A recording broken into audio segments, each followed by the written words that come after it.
free to hit the like and share button on YouTube and Facebook. This is the Hot Rod Podcast with Ron Foreman and Brady Wright. We literally live, eat, and breathe cars. Hey, it's Brady Wright and Ron Foreman. This is the Hot Rod Podcast, the 347th edition of Same Show. How you doing, my friend? Pretty good, pretty good. I got my roof fixed. Oh, you did? Good over the last storm. Anthony Winston come over and give me a hand with that. I was really appreciative. It's real nice. Very gracious of him to come over and do that. I really appreciate that very much. Roof, not even falling off. That was pretty cool. Well, I made a little mid-shift ladder on the roof so you can't slip off, because last time he helped me, he slipped and it scared the heck out of us. Want to do that? So I made it so he can't slip off. Good deal. But that's done. Our guest tonight is going to be really fun. She's in West Seneca, New York, so it's a little bit later for her from where we're recording here. But her name is Kasia Jones. She goes by Kat, and she's the owner of Cat Pack Customs and several other things. She's got a pretty good background for as short a time as she claims she's been involved in the hobby. So she's going to be a lot of fun. What do you say we dive in?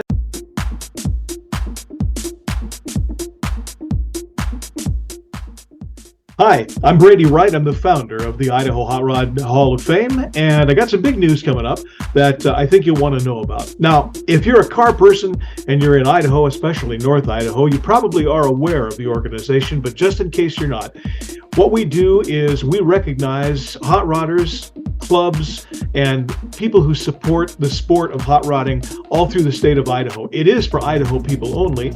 Every year we have an awards banquet that recognizes a hot rodder of the year, a young rodder of the year, and a car club of the year throughout the state of Idaho. Now, you probably wonder, how do people get nominated and how do they get the award? Well, the nominations come from you. If you go to our website, that's Idahof, IDAHHOF.org.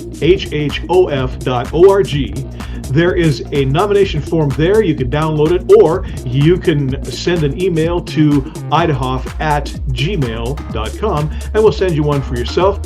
And when you send them in, all of the board gets together once a year, usually in the fall, and we decide who's going to get nominated and who's going to get inducted into the Hall of Fame for that year. Now, our banquet is coming up in about 2 months. We're looking to do it in about September, so you have July and August to fill out your nominations and get them into us. It's real important.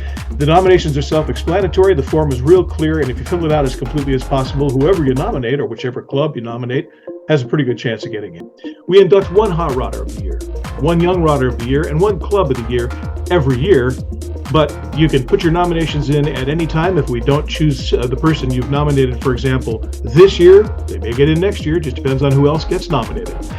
It's idahof@gmail.com or idahof, IDAHHOF.org on the web. We're also on Facebook. If you have questions, you can ask them right there. We look forward to getting your nominations in, but do hurry. We need them by the end of August 2023.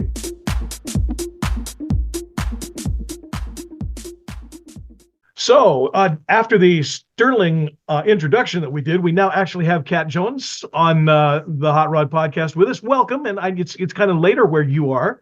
Kat is on the East Coast, sort of, and we're on the West Coast, sort of. So thanks for staying up late for doing this. Yes. No worries. I would have been in the garage anyway. Yeah, you and Kat and I had we were just before we got on the air, we were sharing the conversation about both of us ran out of gas and had to get more so we could do some more welding. Oh yeah, I ran out of air before.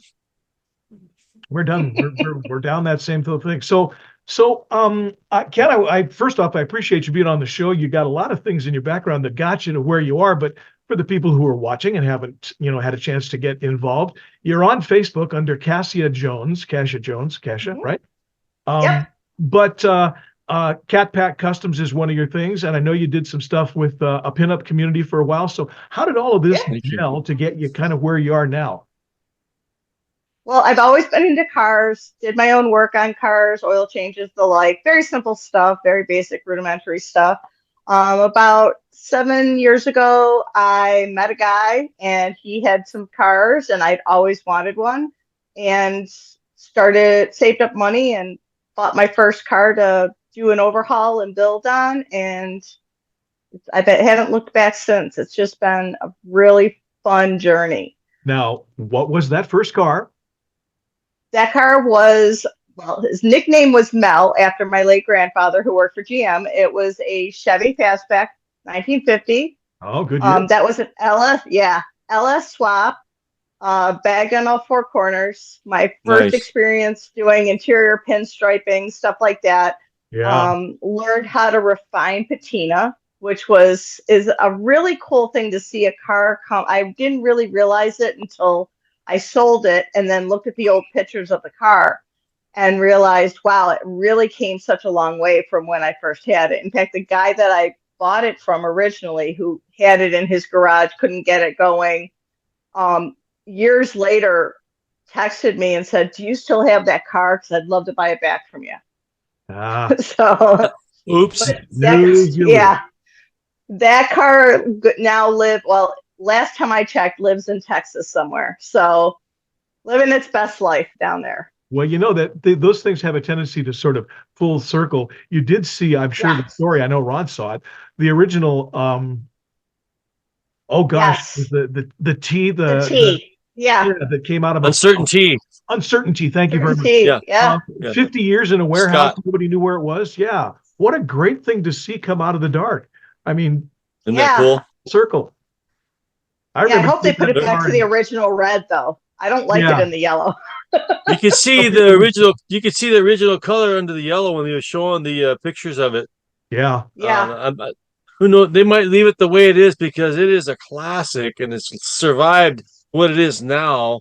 yeah. And there are a lot of that. I've talked to Scott a few years now. He lives in Hawaii, and Mhm. he put together a model of the car. You can buy the model. I think it's $120, Yeah. and you can buy a model that he's had created for that car. It's pretty That's cool. He only grand. makes so many a year. Yeah. That's That is, awesome. that is It's just pretty grand. cool. I mean, it's along the lines of finding the original Hot Rod Lincoln. We know where that is. Oh yeah, yeah.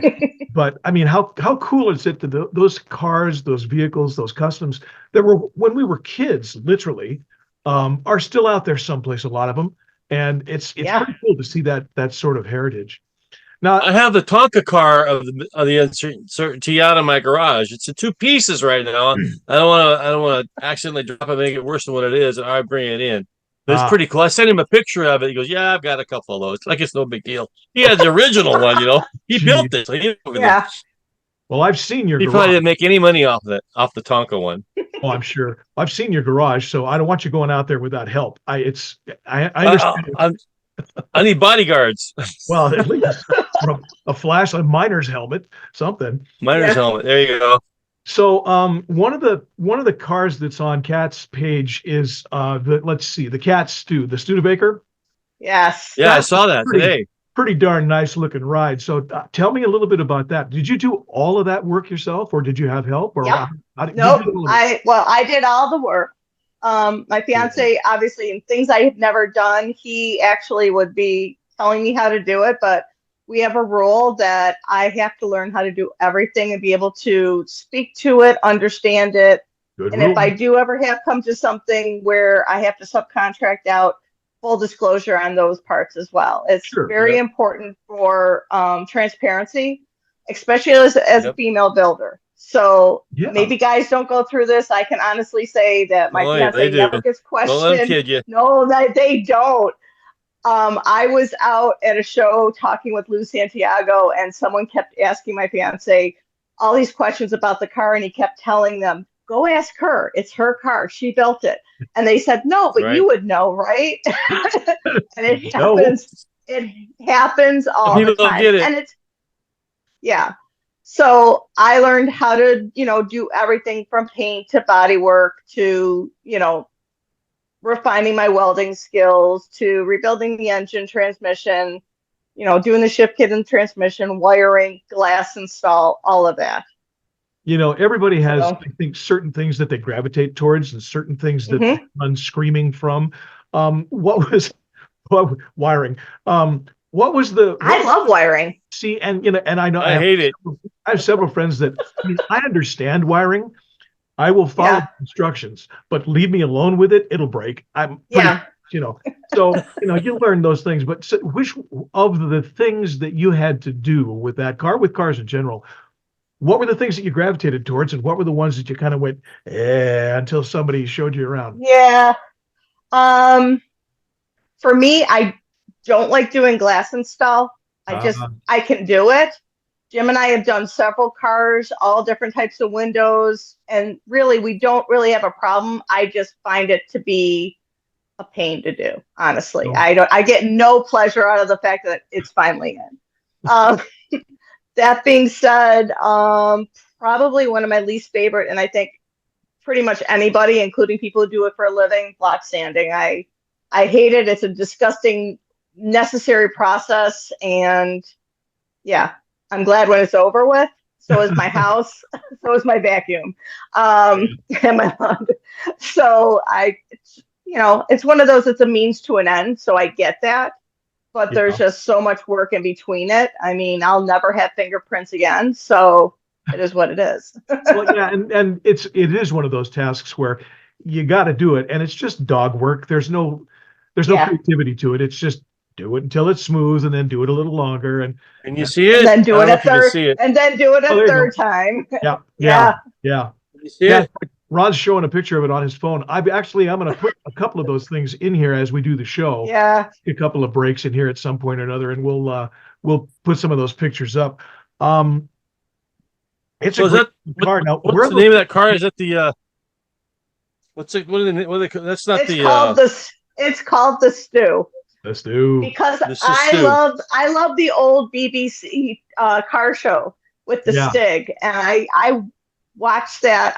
Was one of my favorite shows, and I was like, when I saw it, I go, it's the stew. You have, and it's on the glove box door. I pinstriped it on Oh, there. right on. Um, You had a vanity So- plate on there that said Cats too, didn't you? yeah, I Yeah. do. It has a vanity plate as well. Do you All still my have the cars car? Right on. have vanity plates. You still have the car? Oh yeah. Yep, right now. It's living its best life in a heated garage of a friend just for the winter, Sure. because we're Nice. running out of space. Yeah, Yeah. seriously, Well, it lives a better life than I do. I'm sure. Well, with 8 feet of snow, I'm sure the space is at a premium over there. Geez, that's more than I got in Idaho. Yeah. So Yep. what's your new project? You got another project you're working on now that one's more or less finished? Yep. This. This beast Let's behind talk me, about that. that is a 1940 Cadillac LaSalle. Nice. Just diving into it. Yeah. Just finished squaring up the new front clip for it, new to me front clip. Yeah. So I'll be So what's the welding. vision? What's the vision for that one? Well, it's currently a 4-door. It's going to lose a few doors, lose a few other Nice. parts, but my style when I do a car is I like the hot rod feel of things. But I like to incorporate like the classic lines, because these older cars have such amazing body lines. Yeah. They have amazing dashes. They have just certain stylistic features that I am not talented enough. I am not a Dave Kindig. I am not talented enough to create those sort of things. But what I can do is highlight and enhance. That is my own personal vision for cars. So even like on the Studebaker, I kept the original dash in there, but put in modern gauges that were appropriate for the look I have in that car. I did engine turning on that gauge cluster as well. They didn't have it in 54. So, Cool. lots of little features. The floor shifter didn't come with that shifter. Right. But it gives it that hot rod feel to it. And it'll be the same thing with the LaSalle. Yeah. It'll have that nice refined taste to it, but it'll be something that people haven't seen before. So, and that's Cool. always what I don't want it to be, another LaSalle. Right. And there's nothing wrong with it. But my vision is not restoration, it's creation. And there's Sure. a There you difference there. Very Well, nice. it's true, I and like it. so many of, like you talk about the original lines and some of the styling cues. The 40s and 50s were really, God's country when it came to American automobile styling. The stuff that got done has never been done since. I have to ask, since I'm a excuse me, a GM sort of fan. Mm-hmm. I'm not familiar with what kind of steering wheel that car came from, but I'm sure it's just spectacular. Do you still have it? Are you going to use it and you're going to revamp I it? am. That was one of the things that I really, really wanted to do. So we have other builds going on at the same time in this household, and one of them is a 50 Pontiac, and that one we redid that steering wheel on it. So once I saw how to do that, and we painted it and everything, and how it was going to look, it really refined my vision for this steering wheel. So I have it's in its final coat, to fill in those cracks and in its final sanding, and then I'm redoing the original horn button. So I started polishing it. Yeah. And so on those original horn buttons, they have inlays of brass. I got that shining. And then I'll do a little refinement on the paintwork for the center enamel. So like I keep a lot of the stylistic cues, but put my own things on it. So I have a guy that's rebuilding my gauge cluster currently for it. Yeah. So that's the essence of hot rodding, keep it change, and I the original definition, of course, of hot rodding was take stuff off to make it lighter and put stuff on to make it faster. Well, that it's just an outgrowth of that very philosophy. Ron's car, the one he drives the most, is a classic example of that. It's a 31 Ford, and it's not, I mean, you can tell it's a 31 Ford, and that's kind of where it stops. It's and everything he's done to it makes it more comfortable to ride, faster to drive, lighter for sure. Even beating the inside of the fender wells out so that the bigger tires would fit. That was a custom trick. Custom by Crunch. Custom by Crunch. It worked really well. But you do what you got to do. I think that's grand. Yeah. Well, and it allows you to do some creativity too. My whole thing is when you look at a car, I want it to look.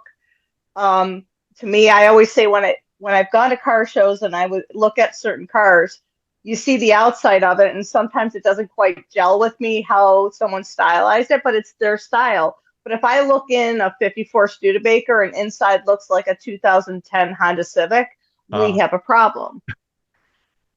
You don't like vinyl upholstery? Come on, what's wrong?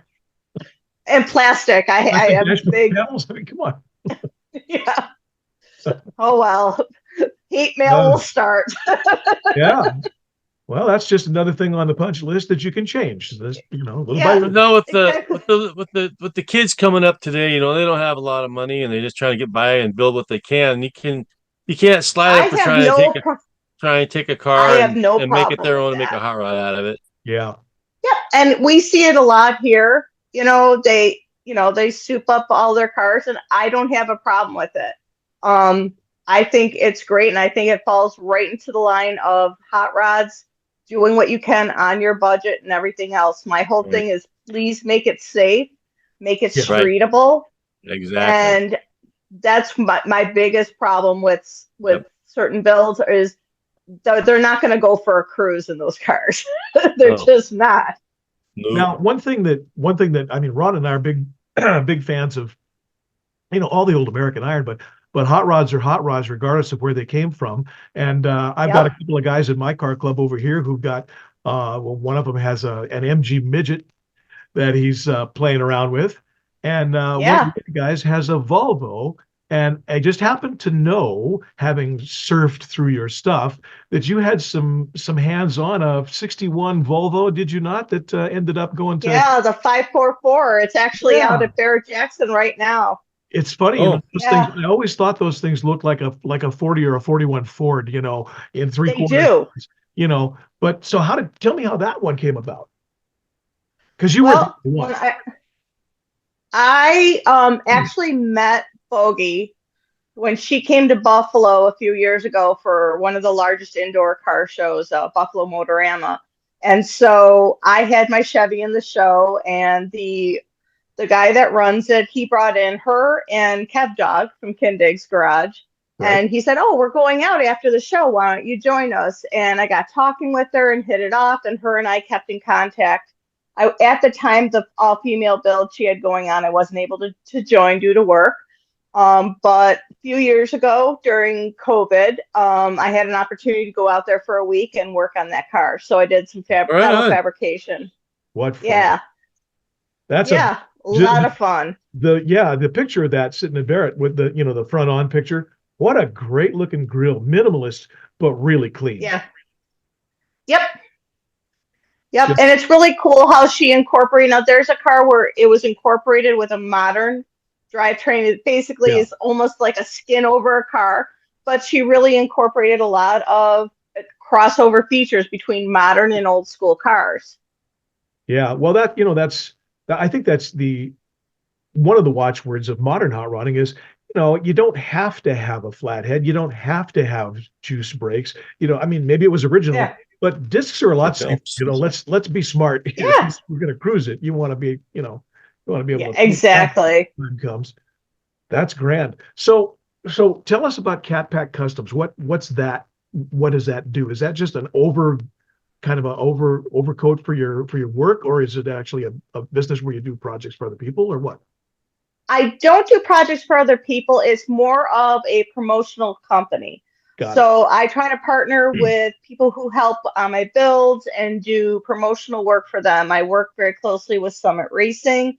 I actually documented the build of the Studebaker with them. We document parts of the Pontiac build we have going on, and I anticipate working with them on the LaSalle as well. So it made sense to have more of a promotional aspect. I don't have a big full-time garage with all the tools necessary, and really I just have time for my own stuff.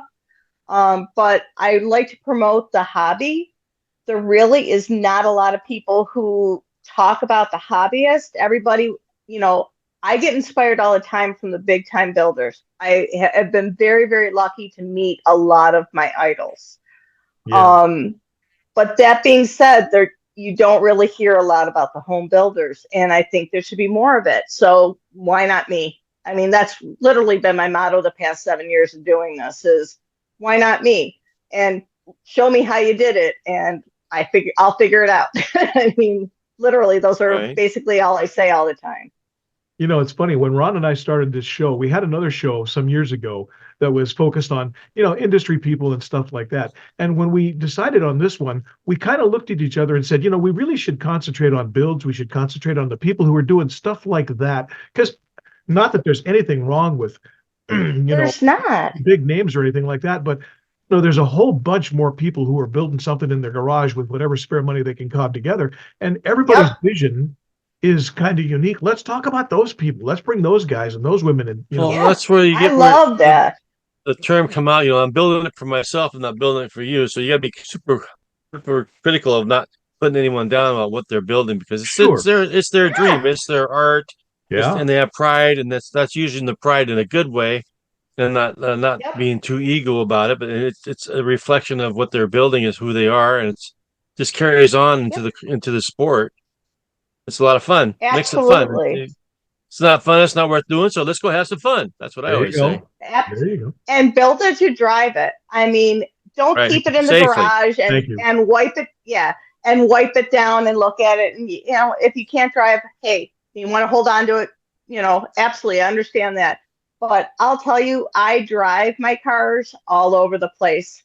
Right on. The 50 Chevy, I drove it through 7 states to be part of the Hot Wheels competition. There you go. I brought the Studebaker to the International Studebaker meet 2 years ago, Yeah. which was an amazing experience. But it's just these cars should be driven. I've been known to drive down to Ohio to do a Oh, wow. show for a few hours and turn around and drive back home for me. It's to a point now where I can drive to these places and not use my GPS anymore. So, Oh, that's cool. We don't need no but GPS. I mean, the look on people's faces, it's so great. People's faces light up. I get thumbs up. I see kids, Yeah. with their phones taking pictures, and they're like, "What is it?" And I just think it's awesome. It gets people is. excited, and I think we need more of that. I agree. It's 100%. the little things that mean a lot. That's cool. Yep. So what's coming up? What's down the line for you? I'm going to be diving into this build big Right. time. I have certain goals that I want. I have to do a lot of fabrication on this build, really test every skill set I've developed over the past few years, and probably learn a whole bunch more.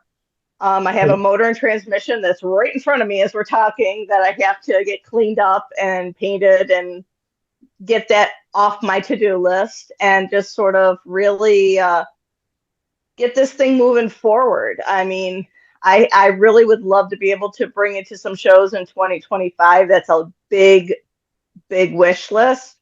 But, You're still don't gonna get be me able out to of get out this. trouble.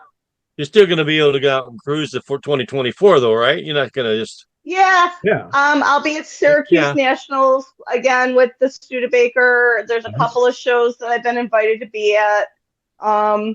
I generally have been sort of backing off going into a lot of shows just because locally we see the same cars over and over. I do like to connect with my car community because the Western New York car community has been so supportive of me. It is been amazing. The Studebaker nationally, that community has been very, very good to me as well. I'm sort of networking now within the LaSalle community, but I just sort of, I want to be able to get this going. And sometimes you have to like forgo other things in order to get things going. But I'll be doing a few shows with it. Well, it's always a balancing act. Are you going to try to make Rat Yeah. Stock? Probably won't be able to because isn't that over on the West Coast? Well, it's in No. Indiana. Indiana. Part of it is. I don't know that my Studebaker would qualify, but our 52 Chevy would probably qualify. Oh, yeah. Maybe so, but it's not necessarily just for rat rods. It's for hot rods. No. I mean, if you want to be judged, that's one thing, but you could come and just drive. Get your word out. Yeah. Yeah. It would be great. Absolutely. I'll tell you what, if you get there, always stuff to consider. if you show up to Rat Stock, if you get there first, you make a blue He's going. sidewalk. If I get there first, I'll rub it out. Okay. You should wash it for her. That's right. Yeah. We'll know we've been there. Oh, So, yeah. Let's see what else. Ron, you got anything? Just they got a swap meet in a couple weeks here in Puyallup coming up. That's going to be fun. You should That'd be fun. Because of COVID, we haven't had a lot of swap meets. Everybody's jonesing for a swap meet. I know. Oh my gosh! We have one around here. We have one that's always like the first weekend in February, and pretty much everything gets shut down from October until that February swap meet. So everybody's like gets all excited. It's more of a social gathering. We're talking years because of COVID. We're talking about years because of COVID. We haven't people have been doing swap meets. Just crazy. Not at all by you guys. We had a 2-year drought of car shows and stuff because everybody was paranoid to do that. One of the I literally Ron, I don't know if Ron remembers this or not. We saw a guy driving around with his hot rod with a sheet. And he made a mask and put it on the front of the car. Like, all right. Yeah. Yep. That's funny. Well, 2021 I went to SEMA and it was a pain because he had to be masked the whole time. It just was not fun. Not good. At least we're out of that, we hope. Yes. Well, Kat, it's really cool talking with you. We're just about down to the end here. If you had something that you would tell other women, I got to play this card. If you had something you tell other women looking to get into the hot rod scene, a piece of advice would be marvelous. What do you got? Anything? Well, not just for women, for anybody. You want to do it, do it. Talk to people, ask questions. People love to talk about their builds. People love to show you how to do stuff. There's really not a lot of gatekeeping out there in terms of information. Ask the questions, go on forums, just put yourself out there. The good people will rise to the surface. You'll always have a couple that are going to try to knock you down, but just go for it. Like, find what you love and just figure it out, and it'll come together. There's a lot of people that just want to help. Well, that's absolutely true. And one of the guys we had on the show, I don't know, 3 or 4 weeks ago, he says it doesn't matter if it's a $200,000 car or a $200 car. It's your car. Yep. Have fun with it. Absolutely. Right. Yep. Absolutely right. Well, that's cool. Yeah. Well, I hope you get out and do some welding before the end of the night. Thanks so much for joining us. And we're going to have this show up in a couple of days, and you will be famous. Ooh. Famous. Nice to meet you. Send gas. We'll send gas and sun. Yes. Lots of sun. Warmth is always good. Cool enough. Thanks, guys. Have a great night. Thank you. Same to you. Thanks, Casa. Be So good. long.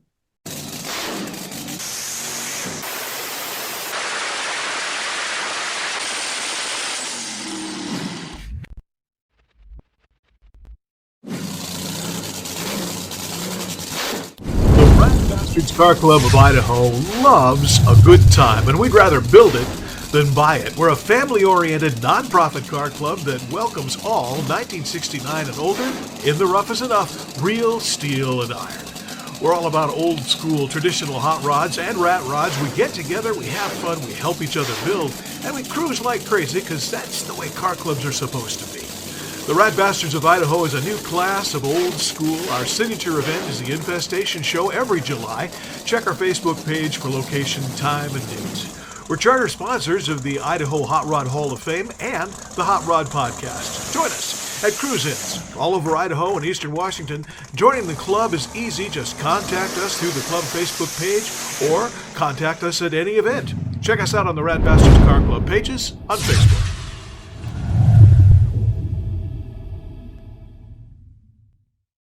Well, she was a lot of fun to talk to. That was fun. She knows a lot about cars for she hasn't been doing it that long, right? Not so long, yeah, but she really is. She dove in with both feet and both hands and everything else. But I'm running some pictures of the cars that she's built and some pictures of her as we're finishing up the show. And she's pretty amazing. I'm looking forward to seeing her at some. Can't wait to see her Cadillac. Her Cadillac. Yeah. The LaSalle. Those things are really cool. I gotta go. Yeah, they are.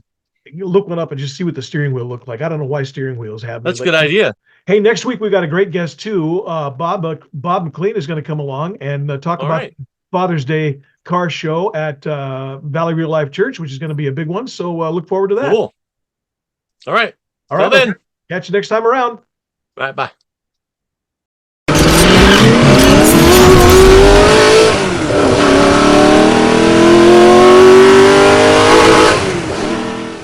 That's it for this episode of the Hot Rod Podcast.